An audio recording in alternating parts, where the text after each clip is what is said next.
Tell me, in May you applied for this. I don't know whether you kind of were surprised that you got the funding for what looks like a great big kind of ever-expanding project. Yeah, no, it was a great boost for the school when we got the funding from the Arts Council, and from that we have this very kind of whole school approach to this project. So it's called Trasna na dTonna, and which is across the waves. Yeah, I had to look that up, over unfortunately. The waves, yeah, over the waves. There you go. Yeah. No, you probably know the song Trasna na dTonna dul sheer. I should know it. Bring flashes back to your primary school. Yeah. But, yeah, so that's the idea. We're going to be inspired by the sea and the coast, and each subject is going to link into that theme in some way.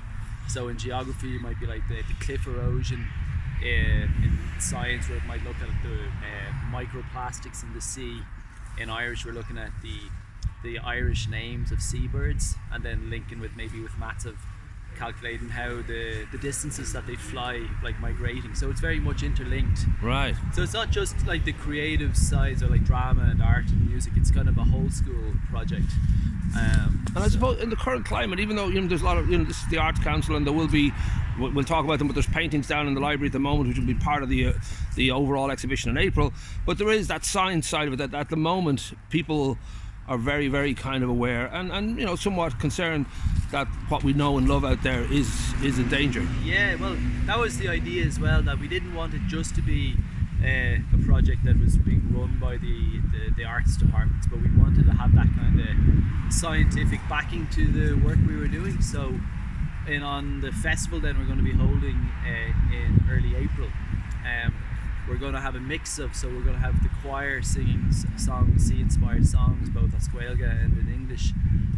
We're going to have that art exhibition from the library, but we're also then having displays about, research done into the microplastics, about as I said, the migration of birds. So it will be a blend of the two, from the creative supported by the scientific research and vice versa. So it's kind of a nice blend. And when it came to that application in May, was this all kind of charted out, or was there just an overall kind of intention in saying, well, we'd like to involve all these different departments? I don't know whether you had to really map everything. No, the application was quite I suppose focused on what we needed to, what our vision was for this project, and what we planned to have as part of the whole school project. So a lot of the ideas and the vision that we have for the project was outlined then in that application, and from that then discussing it with other departments and students, because it's very much a student-led project as well. So there's a core student team leading the project, and one student is linked with each subject and with each teacher. Right. So once we got the acceptance for the project, so we've been fleshing it out and discussing it, and then everybody is involved in some way or another.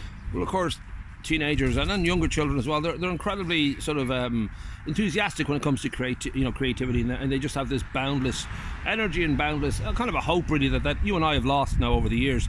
But that must be quite a thrill for them to realise that it's not only an individual kind of contribution, but there is this much bigger picture that's going to be presented. Yeah, and the beauty of it as well is that it links in with a lot of the work that they're already doing as part of their junior cert cycle. So they have to present, they have to research, they have to do different type of projects. So what this does then, it gives them an outlet to present the work on a bigger scale, and we have like Birdwatch Ireland who are lending their support to the Greystones Library and have been super supportive. So we're going to have guest speakers come in and experts in their field talking about the work that we're doing as well. So it will give that added, I suppose, insight into work that would be part of the junior cert cycle anyway. So it complements it. So for people who are obviously the library now, I don't know how long the paintings will be in the library for people to check out, but there will probably be events leading up to April that people can connect to. And so the plan would be that maybe each month or so we'll have a new type of project maybe displayed in the library. So at the moment it's the seascapes, the surface seascapes that the art teacher and the second year art students did. And yeah, so they're lovely abstract paintings. We should explain, I'm being attacked by my own dog here. He thinks I'm playing with him, but I'm trying to make him go away. Otto, get the feck. Move it. Go on, get away. So we will keep people informed. Obviously they can check with your own website, but as time goes on and there's different projects involved in this, we'll let people know what they are. And of course everyone will be looking forward to April, which will be the kind of big kind of reveal of every aspect brought together. And one thing we will be doing is the play, the Riders to the Sea James Sinclair production. So that's going to be on as well at the same week. And where will that be held now? Will you be in the, I don't know if you're in the rugby club or the Whale, or have you got a plan yet where it's going to be? No, the plan is we're going to convert one of the classrooms into a black box theatre. We're going to have our lights rented. We're going to have like a smoke machine, and yeah, it's going to be quite a nice intimate space. And brilliant. It's a one-act play set on the Aran Islands. Right. And, it links. It's obviously about the sea as well, and the struggles and the hardship of those islanders living by the sea, and it's an interesting one to explore. Right, he's got some energy, that Egypt of a Sure dog. does. So I'll head down now to the library, get some pictures of those wonderful creations, just add them into this piece. But we'll keep people informed all the way through of what we're up to, and well done. It sounds like amazing setup. Yeah, thanks a million.